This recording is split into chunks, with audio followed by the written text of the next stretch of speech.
welcome to the Harvard Business School Online Global Chapter. My name is Gwen Mdinaradze. Many of you already know that I lead the HBS Online Global Chapter.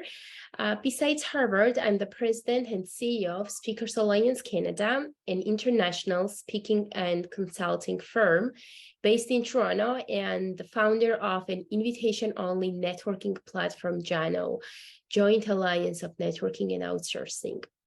At HBS Online, I have completed the Management Essentials Certificate and now pursuing core credentials and sustainable strategy. And my plan is to take another strategy course. And as many of you know, we can get opportunity to be specialized in strategy. So if you have taken such a path, would love to hear your advice on which course to take next. Feel free to type in the chat. Feel free to let us know where are you joining us from and which course have you taken at Harvard, so that would help us to make the event more engaging and interactive. I have been consulting startup firms through the PDC formula I invented, which stands for Plan, Disrupt, Communicate. I want to thank each and every one of you for taking the time and joining us today. I mentioned earlier that we just moved to a new platform at HBS Online, and we're working to have more features to remind our RSVP guests to join the event. So if you did not get my email, we are working on this. Today, we gathered here to welcome Suzannah Baum, celebrate her newly launched best-selling book, and learn more about confidence in public speaking and how to be a better presenter. Suzannah is working on trademarking her very successful diamond formula, and I want to hear more about the formula and the steps Suzannah follows when she works with her clients. And I want to hear more about the formula because I know that helped so many people to overcome their public speaking fears. Today, we speak about Captivate with Confidence, how to build persuasive, powerful, and professional presentations every time you speak. And I'm so excited to hear more. Let me tell you more about Suzannah's very impressive background and extensive experience in executive coaching and public speaking. And after that, I will ask some very interesting questions to Suzannah. Feel free to keep your videos on and type some answers in the chat. And also, please note that taking pictures and videos without permission is prohibited. We will take a group photo at the end of the session. I will record the video and we'll publish it later on Speakers Alliance Canada's YouTube channel. And I will also take some pictures during the session to promote it on the social media channels. If you don't want your picture to be taken, please feel free to turn your video off. Now about Suzannah and her impressive background. Suzannah worked with business professionals who want to position themselves as leaders by delivering more engaging, compelling presentations. Through her training programs, workshops, executive speech coaching, online learning, and keynotes, Suzannah teaches both new and experienced speakers a unique process to create and deliver powerful presentations, allowing them to stand up in front of audiences with confidence and clarity, build their visibility and reputation, and get the results they want. With more than 14 years in the speaking industry, Suzannah has helped thousands of speakers gain more confidence, build more powerful presentations, and unleash their ultimate speaking potential. And Suzannah, thank you for joining us today. Thank you. Thank you for inviting me, Gwen. Very excited to be back with the Harvard Business School online community. Suzannah, tell us about, I've shared a little bit about your background, but I want to know more about how you got into this field. To tell us more about your experience and background. Absolutely. So the experience really stems from, being in the professional speaking industry now, and the public speaking industry stemmed from hating everything about public speaking, avoiding it, wherever I could in every situation. So I grew up very shy, just very happy to be kind of off in the corner. Don't look at me, don't be, I didn't want to be the center of attention, which is fine when you're a kid and I guess when you're in high school. But then as you get a little bit older into university and into the first jobs, it becomes a challenge. And that's where you start to gain that self-awareness of it's not the right thing to do is not to do what's easy, right? Which is to continue hiding and to continue being smaller. The right thing to do is try to figure out how to get over this. Now, I say this as if I'm some sort of superhero, like, oh, I just went ahead and did it, but I didn't. It was a very difficult journey for me, but I would say that the one thing that really made a difference, I had at the time I was working, I guess we're going back about 25 years or so, trying not to age myself too much. Actually, let's say 20 years. Let's say 20 years we're going back. And I was working in marketing because I have a Bachelor of Commerce in Marketing. And I was working at a company, at an IT company, and my boss was amazing, kind of a mentor to me. And every week we would have a weekly meeting.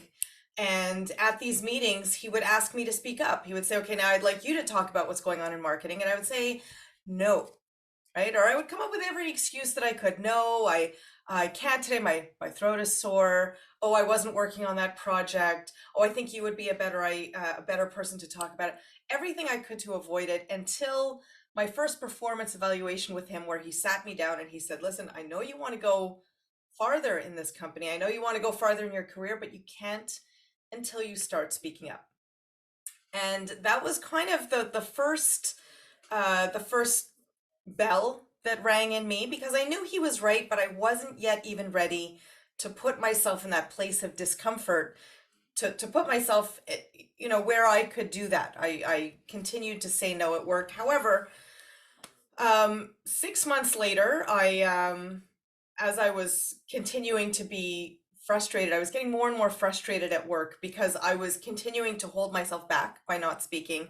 And there was one day that I specifically was sitting in a meeting and the CEO was speaking, and I had this idea pop into my head, or question pop into my head, but I didn't want to say anything because I was like, well, probably stupid. Like, I think that's a stupid question. I don't want anybody to think that I'm stupid, so I'm going to just stay silent. And then someone else from the back of the room kind of pipes up and asks the exact same question that I was going to ask. And the CEO was just delighted with them.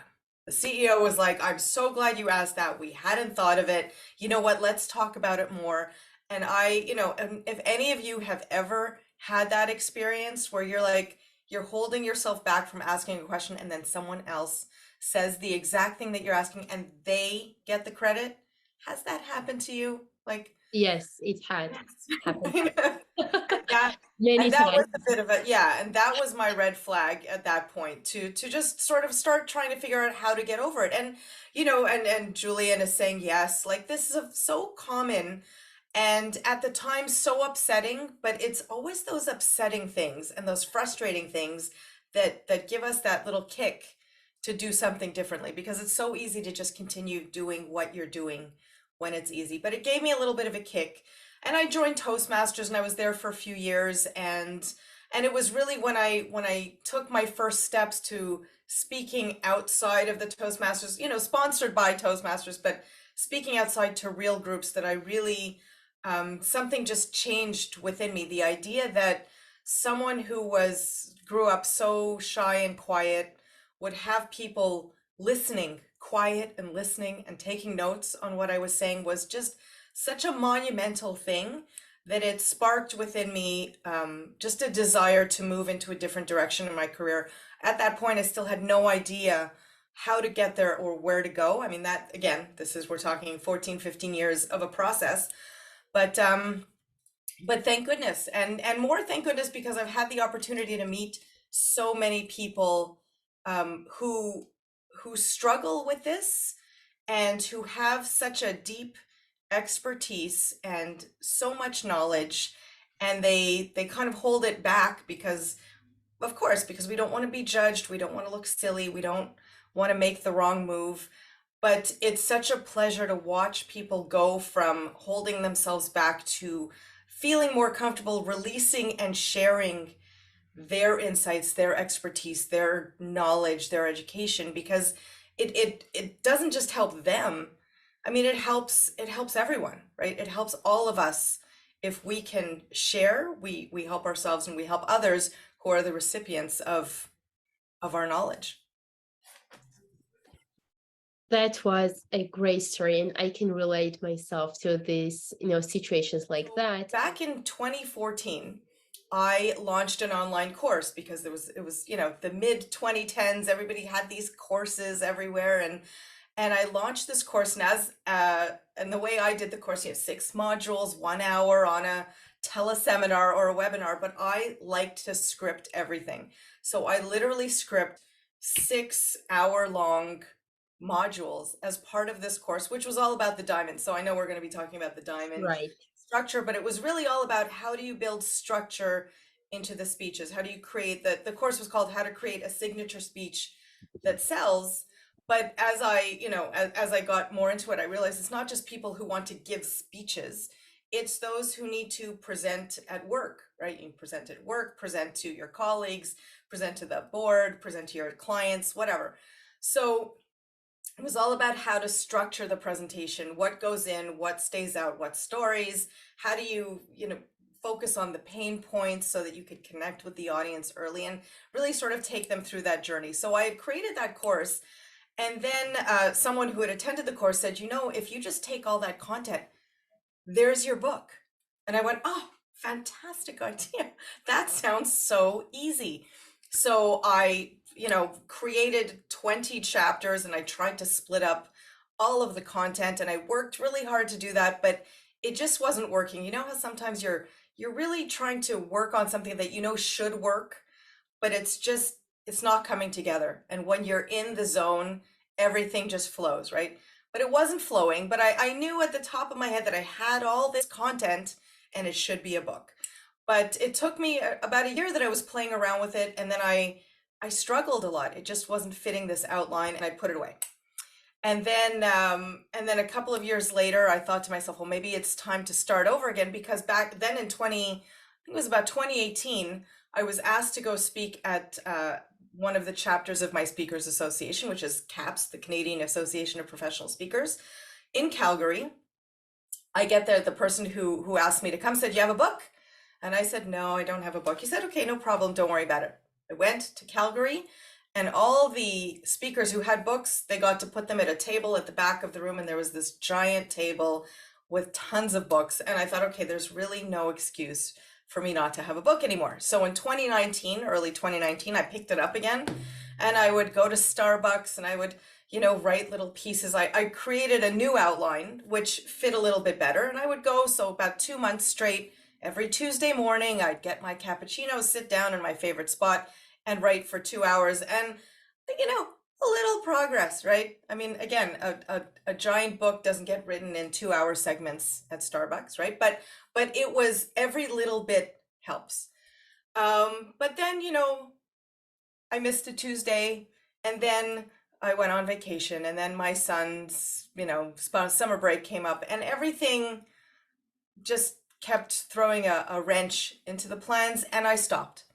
And so that stopped for about a year, and then in January I picked it up again, and it was just this constant start, stop, very frustrating. But then I would start again, and then I would get all empowered, and then I would lose my patience or lose my flow, and then I would get frustrated and push it aside. So there was a lot of that going on, and I share this not just because I want to just talk about me and every single stage of the process, but because I think we all go through whatever big projects or small projects. Sometimes we lose the flow, we lose the motivation, and then we never pick it up, or we pick it up again and then we lose the motivation. And like it can be frustrating. And sometimes, when I picked it up, I think it was the fourth time, and the fourth and the last time over COVID, it's because a colleague of mine wrote to me and said, I'm going to be speaking to a group, and I need a little something on storytelling, like a little mini ebook. Can you create something? So I said, sure, put something together. I sent it to her, and then I looked at it and I went, wait, this is my storytelling chapter. Like I didn't even realize I was doing it, and here it is.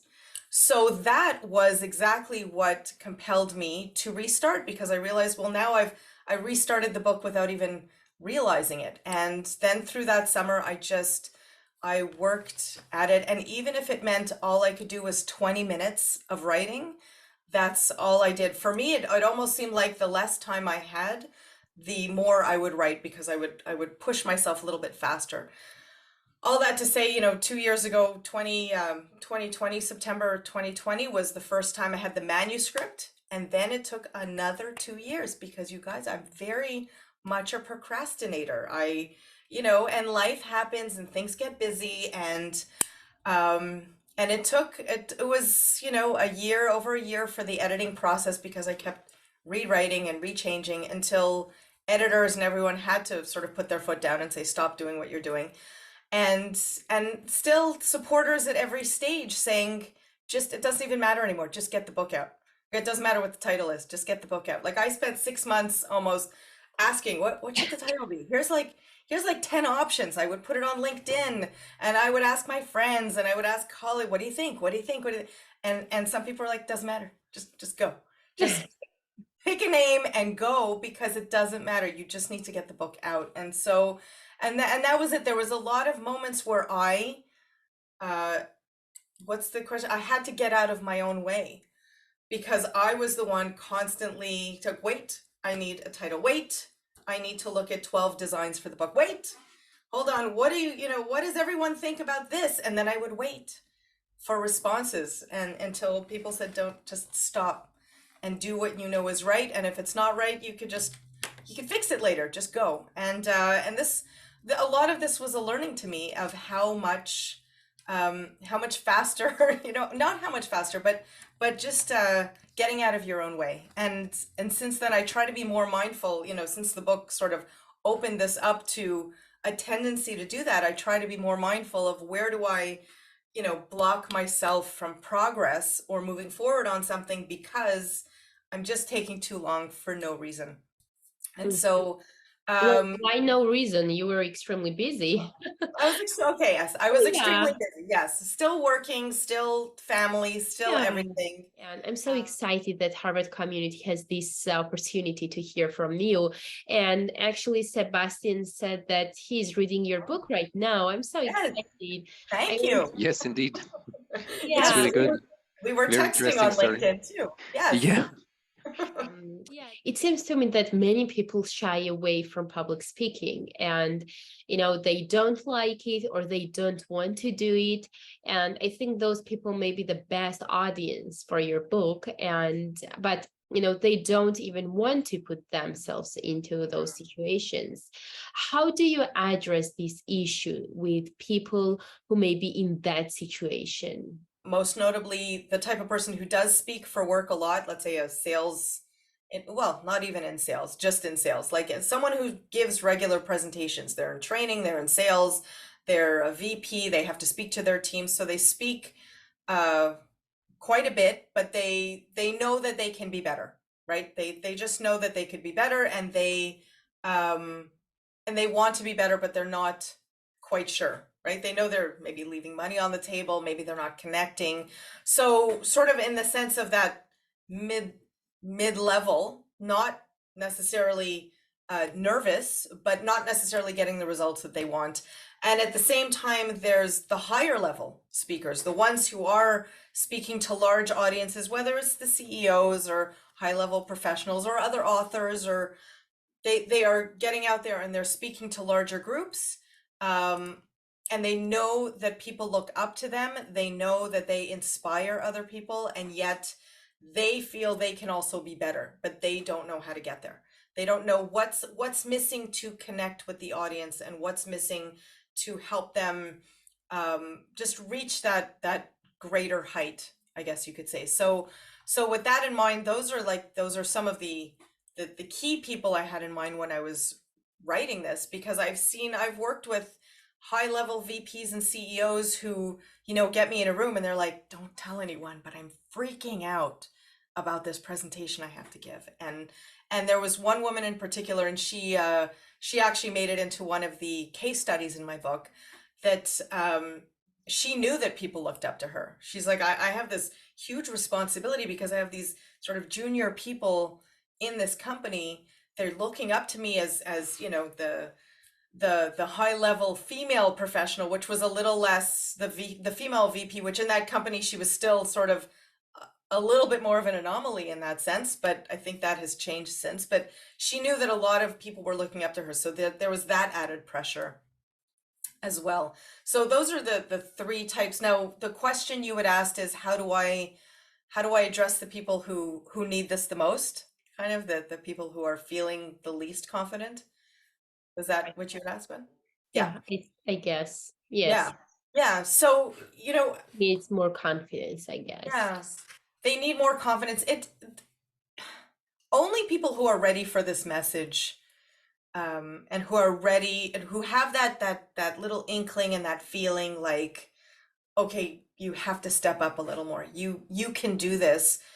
And it's okay that you don't know how yet, but you can do this, you should do this. Like the self-talk that we have that often stems from that frustration from missing out on an opportunity or not speaking up and someone else having the same idea and getting all the credit for it. Like these little frustrations. And sometimes it's I remember some of the clients who would call me and say, I have so much anxiety and issues with confidence, but I don't want to even do this, but I feel like I need to get over it. And that's enough, right? Just the feel, because if you just feel like, no, it's not for me, I'm going to go sit there in the corner. Okay, you're not there yet. You're just not there yet.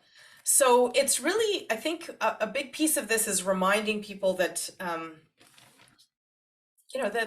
everybody has their own unique skill and talent and expertise and their own story, their own message, and why it's so important for them to share it, right? It's about why. Like, why are you even calling? First of all, I'll often ask, like, why are you calling? What's happening in your life right now that makes you feel you need a coach or the support of someone or more confidence or something? And it's because they have this feeling, I want to do more, but this is a real struggle because my brain is telling me, go out and do this. But my heart is like, no, they're going to judge you. You're going to look terrible. Everyone will hate you. Like, right. So it's reminding people that it's not necessarily about, their feelings and their nervousness, their confidence, because that often, like, the true success of a great presentation is how does the person, or how do the people opposite you react to your message, right? Do they see the relevance? Is it relevant to them? Is it meaningful? Is it valuable and beneficial to them? And ultimately, that, for me, that's the success, is how does the audience receive your presentation? And do they care if you're confident, you're not confident, you're nervous? Usually they don't even care, right? They don't care how you feel. They care about what you can do for them. How can you add value to their lives? So for me, the first step is often like, let's put aside, let's acknowledge the fear. Okay, you're nervous, you're not feeling calm. Okay, acknowledged, real. Let's just park that, put it to the side right now, and let's talk about your audience. Let's talk about your message and what is it you want to get through to them. And when we can sort of shift the focus and shift the mindset a little bit, that, okay, we just don't have space right now to address your confidence or lack thereof. Let's just focus on what's really important to create a successful presentation. Then we'll come back to it. I mean, when I'm coaching someone, we will come back to I don't ignore it, but we focus on creating a strong, structured message that is relevant to the audience. And then we move to, okay, well, now let's rehearse. Now let's see what you look like. Let's see how you feel when you are delivering a message that is much stronger, that is much more structured. It's often, that's the shift, right? Is we struggle with public speaking and presentations because we put together a bunch of information and then we drop it on the audience and we say, here you go, and now I'm done. And that's it. But if we can look at it more from, what does the audience need to hear and how can I deliver that message? Then the confidence shifts a little because you're delivering a message that is now more relevant and more targeted to the audience. So we can approach it almost from a place of less about me and how I feel and more about how are they going to feel once they hear me speak. And so it's a little bit of a mindset shift that's important, but it's really, I mean, it's critical in order to be able to sort of put your nerves aside and focus on the value that you can provide and the value you can provide to them. Mhm. And as a keynote speaker, what's your process to get ready for a keynote speech? Do you follow the same process that you teach your clients, or there's something hidden secret? No, oh, hidden secret, the secret sauce. No, actually, you know what? After I had created this diamond structure, which I was teaching to other people, I think this was in 2014 that I created that, and then in 2015 I got an opportunity to give a fairly large keynote, one of the largest at that time. It was the biggest that I had done. I think it was going to be 120 people in the room, plus there was going to be an Olympic athlete and a CEO, whatever. It was a big deal. And so again, I went to Starbucks and I'm like, okay, let me start thinking about what the speech is going to be about. And I worked and I struggled and I'm like, it's not fitting. Nothing's working. I can't, I want to tell this story, but it's, you know, I was really just trying to cram different pieces of a speech into one. And then I was part of a mastermind at that time and I was saying, I'm really having a hard time coming up with something. And I remember this friend looked at me and she said, but why don't you just use your diamond? And I was like, oh, right. Like I was so busy teaching other people how to use it that I had not applied it to myself. So I, Oh. went back to Starbucks and I had, with the diamond. And if I could tell you within 10 minutes, the whole, not, I mean, it wasn't scripted, but the whole outline just came together when I put it together. It was, how am I introducing this? What is the main problem that they are facing? What are the three things I want to talk about? What stories are relevant to put in there? Because again, the stories, you come into a keynote, there's always people want to hear stories. You keep hearing more stories, make it relevant, make it connect. But so I had this library of stories, and then I had to figure out, well, which stories go in and which go out. And I had one friend who gave me this great piece of advice. She said, take all the stories out and then you have to audition them back in.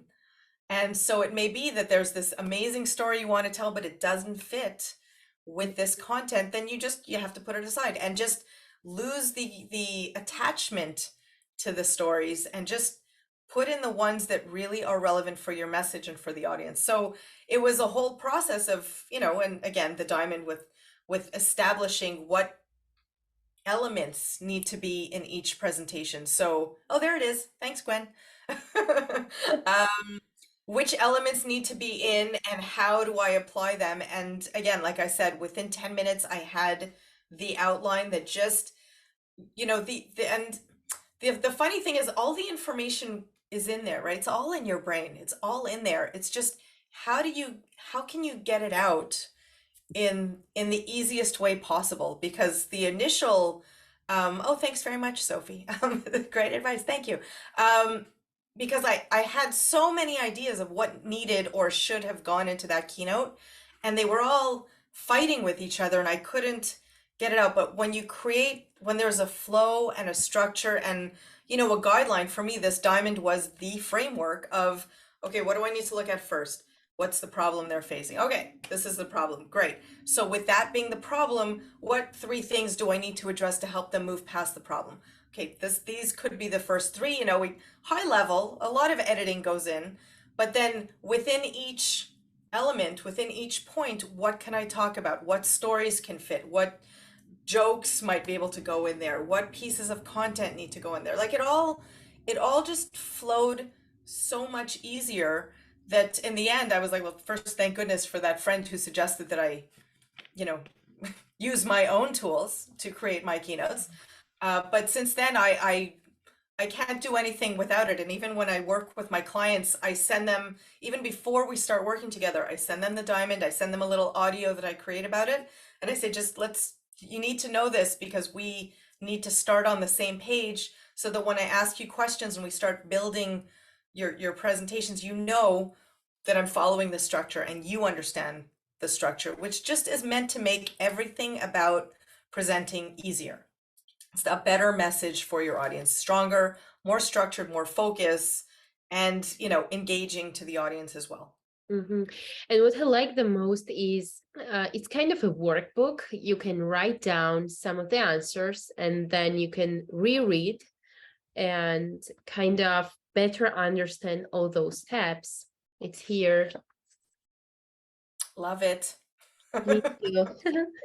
So there are questions, for example, who is the main character, then who, problem, solution, execution, and result. So you can actually write down. It's so customized to your speech. It's not just a broad advice, as I understand. It's very customized to your needs. You can write your answer and then reread who is the main character, and then there's your answer. So it's so customized to your needs. I love it. Yes, thank you. What things do you do to keep learning and stay at the forefront of public speaking? Oh my gosh, what a good question. Okay. It's a good question. You know what? Here's and this I almost don't even have, I don't even know if there is a right answer here. I have been following many of the speakers who, you know, we all had to go super virtual over the last 2.5 years. It's coming back to in person, but I think there's still an appetite for virtual events and Zoom events like this. What have I been doing? I mean, over the last 2.5 years, there was definitely a very quick learning curve. I have seen some people do amazing things with OBS and Ecamm Live, and they can make things dance and sing and everything. What I have done personally over the time, I mean, I've upgraded equipment, you know, videos, audios, because I realize how important the audio is. Even yesterday, I was on a call with someone, just someone else, and their audio was so awful that I mean, it took energy. Like, I got off the phone exhausted because I was like, I can't, what is he saying?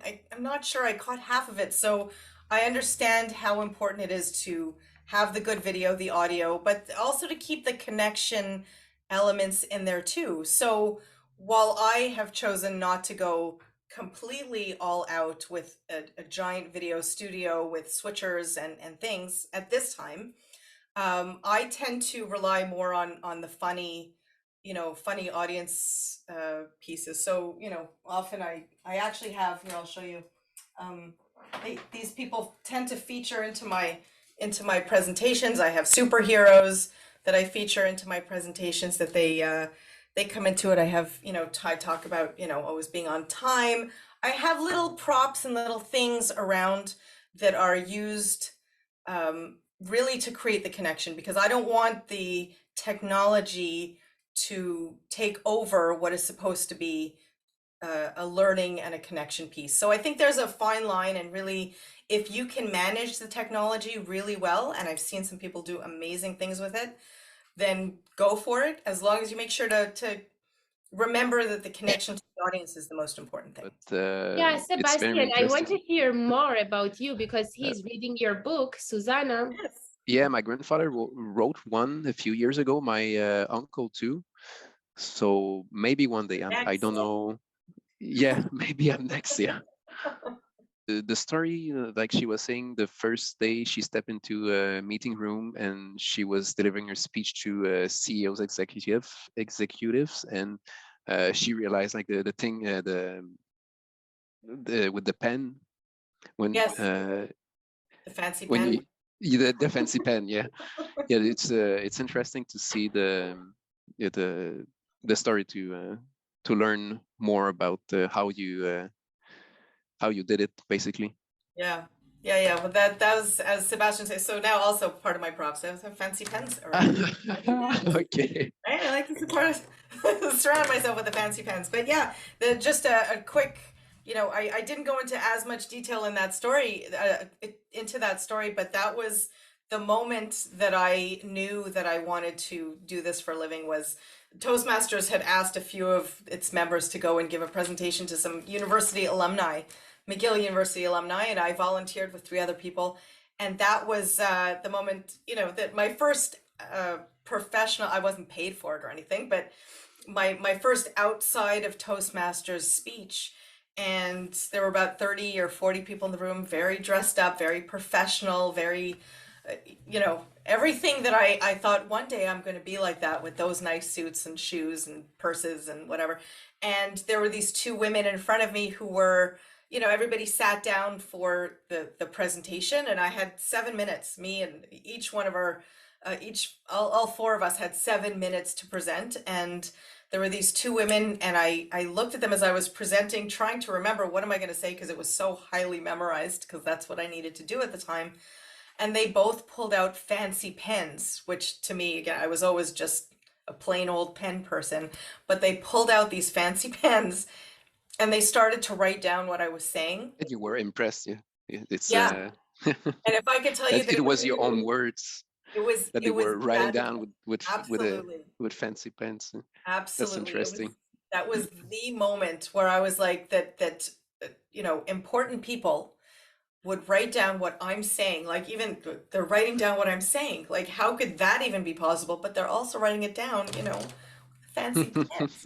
And it was just the whole thing. Just, I remember leaving that night going, something's different now. It just awakened something in me that I knew that it was the start of something different. Of course, again, I didn't know where it was going at the time or how I was going to get there, but I think it didn't matter, because that was the moment that the, you know, lightning struck, I guess you could say. And thank goodness for those two ladies. I have no idea who they are or where they went. I don't even know their names, but they changed your life.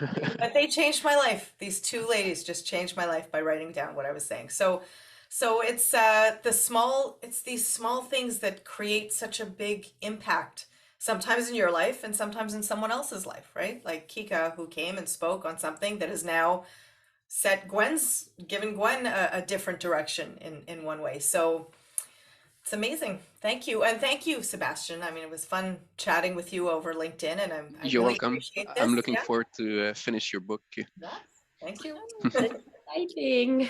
Yeah. And the last question is from Fernanda. What do you do before a presentation to reduce the nerves? Do you have like a ritual or something like that? You know what? I think in the past I may have had this, you know, there was one time I was very nervous for that first big keynote. I tried to do the power posing. I don't know if you've heard of that from the TED. Yeah, the TED speech, Amy Cuddy. It's about your body language. So it was all about taking up more space. You take up more space and go like this, and you'll just feel more powerful. I felt like I did that. So I ran into the washroom. I stood up straight, and I felt super silly. I will tell you, I felt super silly doing that. However, it took me away for that one moment. It took me away from the nerves and that, you know, rolling like, oh my God, am I going to remember what I'm going to say? Am I going to... It took me away from that, which is, I think, what I needed. That was the purpose. So now I just, you know, my ritual is really just making sure I am super prepared. I start way early, like a week early, in terms of just getting everything I need together. But sometimes if it requires me practicing the presentation, sometimes I will do that practice. I will record myself. I will watch it back. Not every single presentation, because I don't have time for it, but some of the larger ones, larger audiences, bigger clients, I will go through that whole process just to make sure that I feel the most prepared. And when I say it out loud and I do the practice, I think the practicing is so important, because sometimes I will practice and say it out loud, and then I'll go, wait, no, that's not right. Or I'll practice and say it out loud and go, no, I think I have a better story. So I find I need to say it and hear it. And sometimes I only catch it in the recording, but I can, you know, you can be your own coach in a sense, but you have to be able to say it out loud. You also have to time yourself to know how long you're taking. So I really try to leave nothing to chance, even to the point where at my last speaking engagement, I brought 3 pairs of shoes, because there's the pair of shoes that you stand in front of the audience that looks super pretty, but that kills your feet. And then there's the shoes that you sort of walk into the client and you do your setup. And then there's when you're leaving and you can barely walk anymore, there's those flat, beautiful shoes when you get back, you know, into your car. So, but it's all about preparing. I mean, I do a lot more preparing than the shoe preparing, but it's a lot of preparation to make sure that everything is working the way it should, back up information. I back up my, I send my presentation to Dropbox just in case I can't get on my computer, like everything that I need so that if something goes wrong, I can just move to plan B. So that really helps keep my nerves down as well. And thank you very much for this opportunity to hear from you about your book and the Diamond Formula. And thank you, everyone, for joining us today and for asking so many wonderful questions to Suzannah. The recording will be available next week. We will be back in 2 weeks with another great speaker. And stay tuned and wait for our email from the Harvard Business School Online Global Community. Thank you and have a great rest of your day. Thank you all so much. Bye. You too. Bye.